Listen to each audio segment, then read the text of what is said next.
Hello guys, সবাই কেমন আছো? আশা করি সবাই খুব ভালো আছো। আমিও খুব ভালো আছি। দেখতেই পাচ্ছ আমরা কোথায় যাচ্ছি, দেখতে থাকো। তো পিছনে আমার মেয়ে আর আমি দুজনে চললাম মাঠের দিকে। তো মাঠের দিকে দেখো, এই যে ভাত বেড়েছি, তো ভাতটা নিয়েই যাচ্ছি ভাত দিতে। দেখতে থাকো কোথায় যাচ্ছি, কি করতে যাচ্ছি। না দেখতে পারলে কোনো কিছুই বুঝতে পারবে না। তো দেখতে থাকো, লাস্টে তোমাদেরও ভালো লাগবে আশা করি ভিডিওটি। তো দেখো, এই যে পাট ক্ষেত, সবই পাট লাগিয়েছি, ভালোই বড় হয়ে গেছে, দেখতেই পাচ্ছ পাট। তো এর ভিতর দিয়ে আমরা যাচ্ছি। তো চারিদিকে পাট আর পাট, বড় হয়ে গেলে তো এদিক দিয়ে আর আসাই যাবে না। দেখতে পাচ্ছ আমার মেয়ে তো খুব তাড়া দৌড়াচ্ছে, দেখো এত বারণ করছি দৌড়াস না দৌড়াস না, পড়ে যাবি, তবুও দেখো জলের বোতলটা নিয়ে দৌড়ে দৌড়ে চলে যাচ্ছে। তো ওর খুব তাড়াতাড়ি যে আমি আগে পৌঁছাবো, ওর বাড়ি থেকেই ওর খুব আগ্রহ, আমি যাব যাব, কখন যাবে মা? তো আমার সঙ্গে যাবে বলে ও তো রেডি। তারপর দেখো আর ধৈর্য কুলোচ্ছে না, যখন সামনে আসলো দৌড়াতে দৌড়াতে চলে এলো।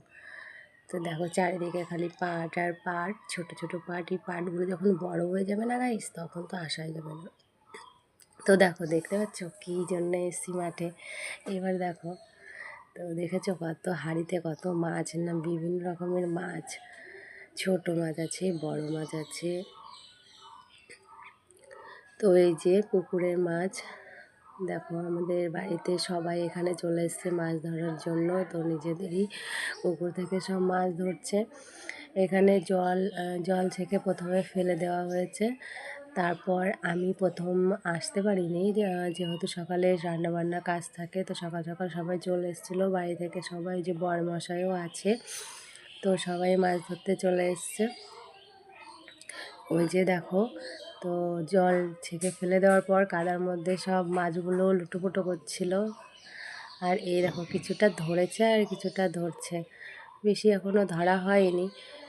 যেহেতু এগুলো দেখো কী মাছ গাইস, দেখতে পাচ্ছ অনেক রকমের মাছ আছে, জিওল আছে, তারপর ল্যাঠা মাছ আছে, কই মাছ আছে, তারপর বড় বড় শোল মাছও হয়েছে। এখনও সবটা ধরা হয়নি, তো কিছু কিছু ধরছে। দেখো মাছ ধরতে তো ভালোই কষ্ট, দেখতেই পাচ্ছ কাদার মধ্যে কি করে মাছ ধরতে হয় সবাই তো জানো। আর এই যে দেখো এইভাবে কাদার মধ্যে থেকে নিয়ে আসছে, নিয়ে এসে এই যে অল্প অল্প করে নিয়ে আসছে ধরে ধরে। তারপর এগুলোকে আবার দেখো পরিষ্কার জল দিয়ে ধুয়ে ধুয়ে সেগুলো আবার হাঁড়ির মধ্যে রাখা হচ্ছে, না হলে মাছগুলো তো পুরো সব নষ্ট হয়ে যাবে, মারা যাবে। দেখো কত সুন্দর মাছ গাইস, কে কে ভালোবাসো এইসব মাছ দেখো।